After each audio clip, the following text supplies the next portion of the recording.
May mga na-edit ka na ba na technically maganda, sharp, and malinis? Pero feeling mo parang may kulang, walang emosyon, kulang sa character? Ganon din ako dati, hanggang sa na-discover ko ang Dehancer. Sa video na to, ipapakita ko kung paano ko nagagawang magbuhang film ang mga digital shots ko. Pero bago yan, roll the intro.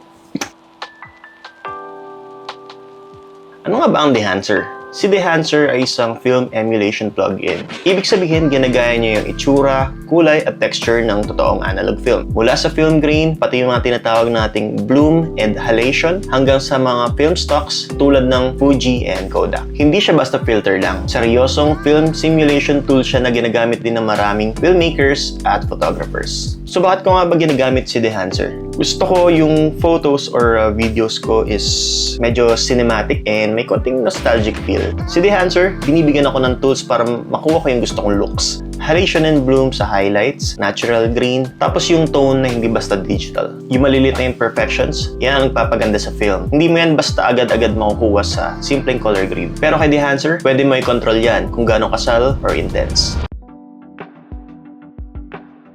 Ito yung website ng Dehancer, dehancer.com. So, makikita nyo dito yung pricing, kung ano yung mga products na sinusupport niya. Okay, so meron tayong DaVinci Resolve, Final Cut Pro, After Effects, Premiere Pro, Photoshop, Lightroom, Capture One, Affinity, and meron din sila palang Dehancer for iPhone. Kung gusto nyo mag-edit on the go, so meron din sila for iOS devices. Proceed tayo. Kung paano ko nga ba ginagamit yung Dehancer sa Premiere Pro? Quick disclaimer, hindi ako pro colorist, okay? So, gagawin ko lang yung mga adjustments dito kung ano yung maganda sa mata ko, okay?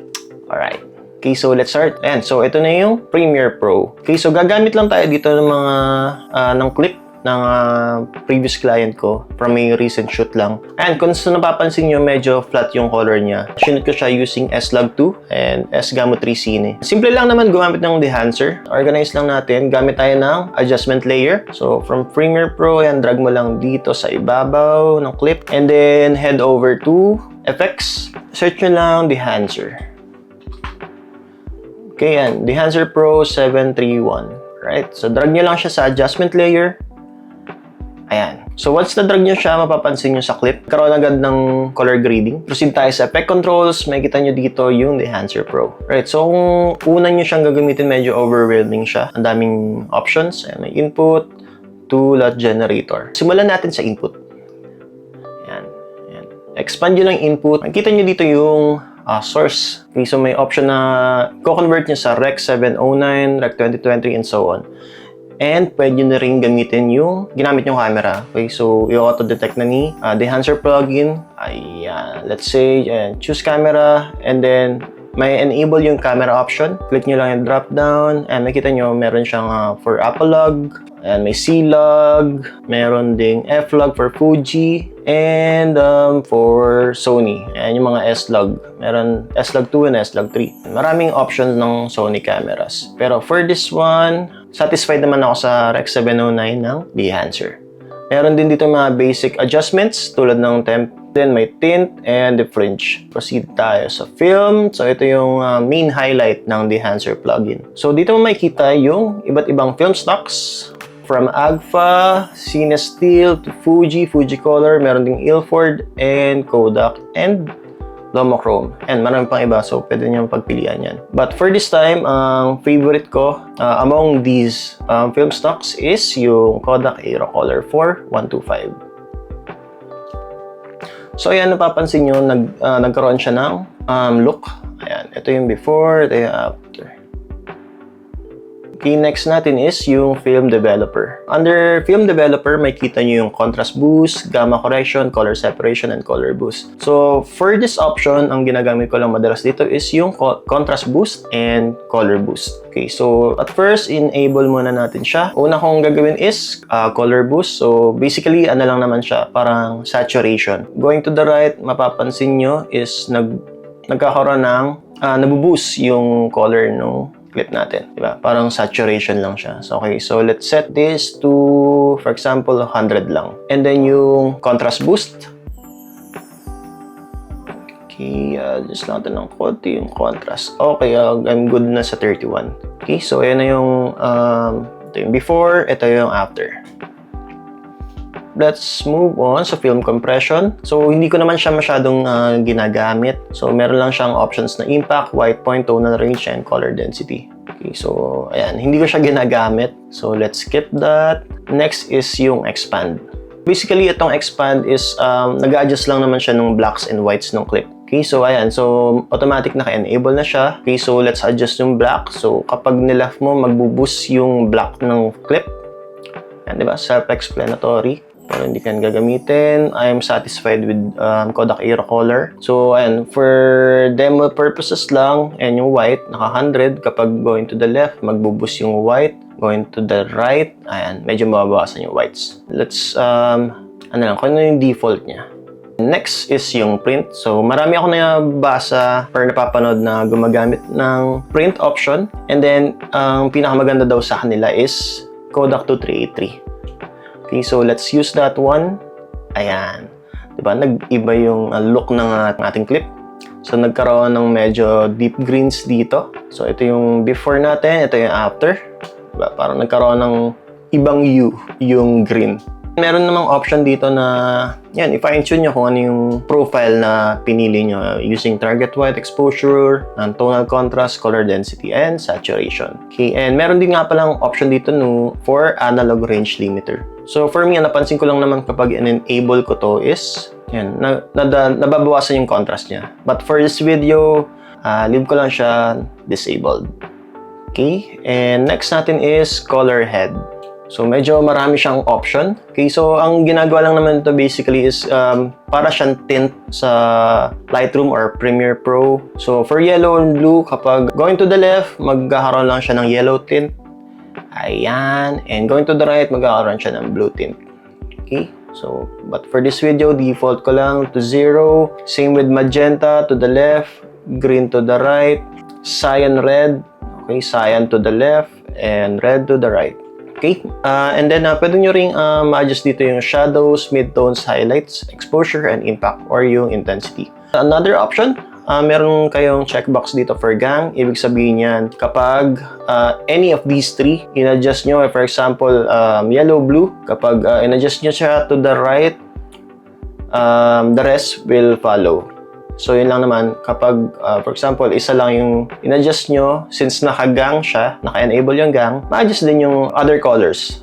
Okay? So, ayan. Nice. Okay. So, for that one, I leave kung ano lang yung default niya. So, disabled. Di natin siya gagamitin. Next natin is yung film grain. Ito yung one of the highlights ng de-enhancer. Film grain. And enable natin siya. Ayan. So, automatic, naka-enable na pala siya. Okay, so as you can see here, sa clip, and makita nyo na may green na agad siya. Okay, so disable natin siya. Ayan yung before, ito yung after. So kung nyo papansin nyo, nagkaroon siya ng green. Okay, since naka-enable siya. So under profile, meron drop down dito. Papansin nyo meron siyang iba't ibang film sizes. So meron siyang 8mm, 16mm, 35mm, and 65mm. So for the rest of these settings, mas mababa yung film size, mas evident or mas obvious yung intensity ng look na gusto nyo. Okay, so for this one, let's set it to 8mm, ISO 50. So yan, if you can notice, mas naging grainy yung clip. Depende lang kung ano yung gusto nyo achieve na look. So balik natin sa fit. And then, let's go to 65 ISO 50. Ayan. So, kung na-notice nyo, mas malinis yung green niya. Okay, so, ayan. Depende na lang sa inyo kung ano yung gusto nyo ma-achieve the look. Kung talaga bang evident yung green na gusto nyo ipakita or subtle lang. For this clip, I'll use 35 ISO 250. So, dun lang tayo sa parang middle ground. Okay, next natin is one of my favorites, halation. So, ang halation lang is nagkakaroon kayo ng parang red sa edges ng highlights. Okay, so, parang sunog, ganun ba? Ganun ba ang tamang term? So, ito, pakita ko lang sa inyo. Default niya is disabled siya. So, as you can notice sa clip, Ayan, wala siyang red edges sa highlights. So, kapag in-enable ko siya, bang, ayan. Nagkaroon siya ng solid red since naka 35mm tayo. Okay, so same principle sa film green. Mas mababang film size, mas evident yung effect. So, for the sake of this video, para makita nyo lang yung difference or makita nyo yung effect ng halation, let's set this to 8mm super 8. Ayan. So, napansin nyo, nagkaroon ng red edges like this one sa mga puno. Ayan, di ba? So, this is before halation and after halation enabled. So, ayan, di ba? Kita nyo, nagkaroon ng reds. Fit, okay. And for this video, doon lang ako sa yung tama lang na halation. So, set this to 35 super 35. Before and after. Okay, so tamang halation lang. Okay, next natin, ito yung aking favorite. Lately kasi nahilig ako sa mga mist effect or bloom effect. So, gumagamit ako ng mga mist filter. It's either 1/4 or 1/8 intensity. Dito sa Dehancer, mas na-enhance niya pa yung mist effect or yung bloom. So, for this one, ayan, bloom effect tayo. At default niya is naka-disable. So, enable natin siya. Ayan, so kung napansin nyo agad, ito yung before, walang bloom, and ito yung after kapag may bloom. Okay. Alright, zoom natin. Ito yung before and after. And so kung napansin nyo yung highlights, medyo naging diffused. Okay, same principle sa ibang effects. Mas mababang film size, mas evident yung effect. So let's say, set lang natin siya sa 8mm para makita nyo lang yung effect. This is before, this is after. So for this video, I'm gonna use 8mm since favorite ko nga yung bloom effect. Next one is yung film damage. So basically, self-explanatory, film damage, nagkakaroon lang siya ng parang sira-sira sa clip. So ayan, default is disabled. Enable natin siya. Same principle, para lang makita natin yung changes. 8mm para mas malaki yung film damage niya. Para makita nyo yung output, let's render this clip.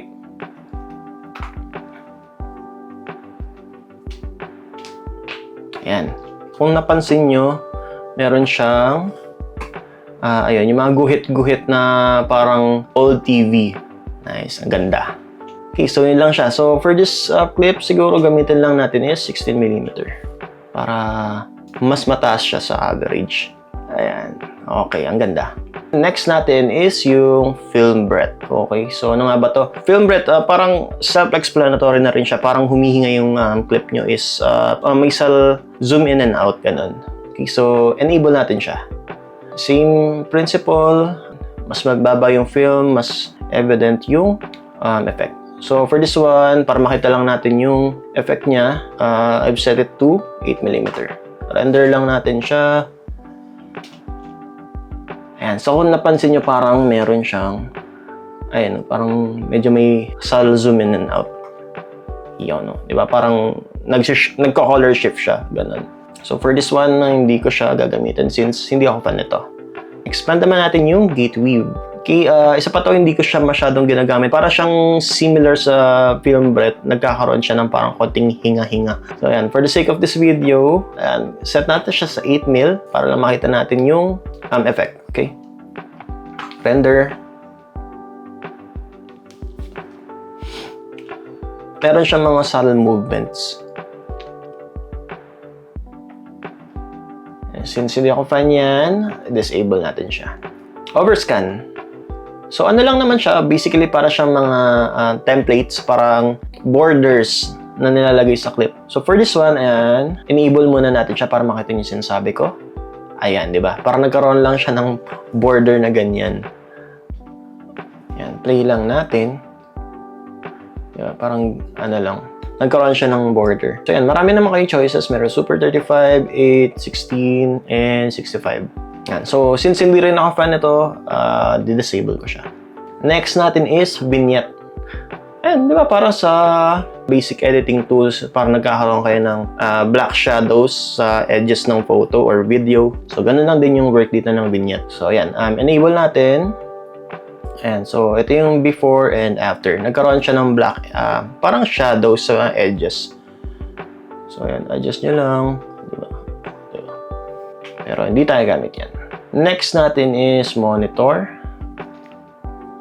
Hindi ko siya masyadong alam kung paano gamitin. Pero I've heard about false color. So, pang ano to mga pro filmmaker. So, kapag enable mo lang siya, magiging iba yung ano. Alam ko for exposure monitoring to mga ganito.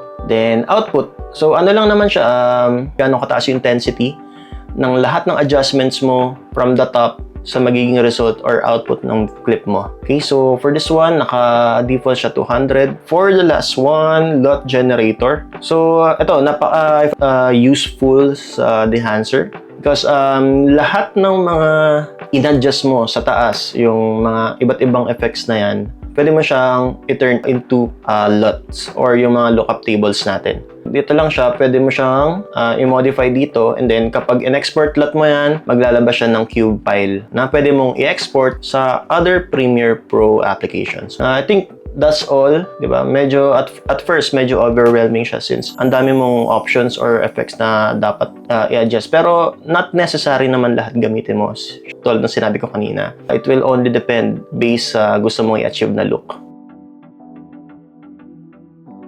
Kung gusto mong bigyan ng film look ang digital photos and videos mo, Enhancer is one of the best tools out there. Pero syempre, tulad ng kahit anong plugin or tools, meron din itong pros and cons. Okay, simulan natin sa pros.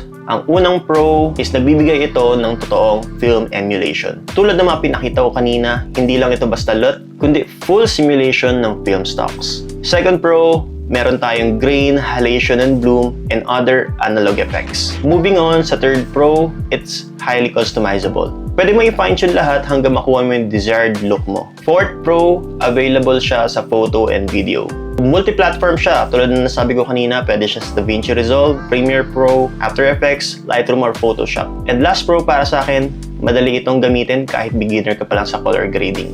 Okay, magsimula naman tayo sa cons. Meron akong 4 na sasabihin and for me, ito yung mga cons ko. First con ko is mabigat siya sa system. Kailangan ng powerful na hardware, lalo na sa video. Second con, magkakaroon ka ng learning curve, lalong-lalo na kapag bago ka sa film emulation. Nung unang gamit ko ng Enhancer, wala akong idea kung ano bang gamit ng gate weave, ng overscan, pati film breadth. My third con, hindi siya standalone. Kailangan mo pa rin ng host application tulad ng Premiere Pro or Lightroom. And last con for me, may bayad siya. Hindi siya mura. Hindi siya libre. Pero magiging sulit siya kung lagi mo siyang ginagamit at willing ka mag-aral ng film emulation. So ayun, kung ikaw ay isang photographer or filmmaker na gusto magdagdag ng depth, ng texture, emotion sa work mo, definitely consider Enhancer. And don't forget, pwede mong gamitin ng code ko. Ayan. Para maka-avail ka ng 10% discount sa Enhancer. Yan na. Ikaw na bahala kung gusto mo i-like tong video na to, kung nakatulong to sa'yo, or mag-subscribe ka. Ikaw na bahala. Sige na, bye-bye na. Antok na ako.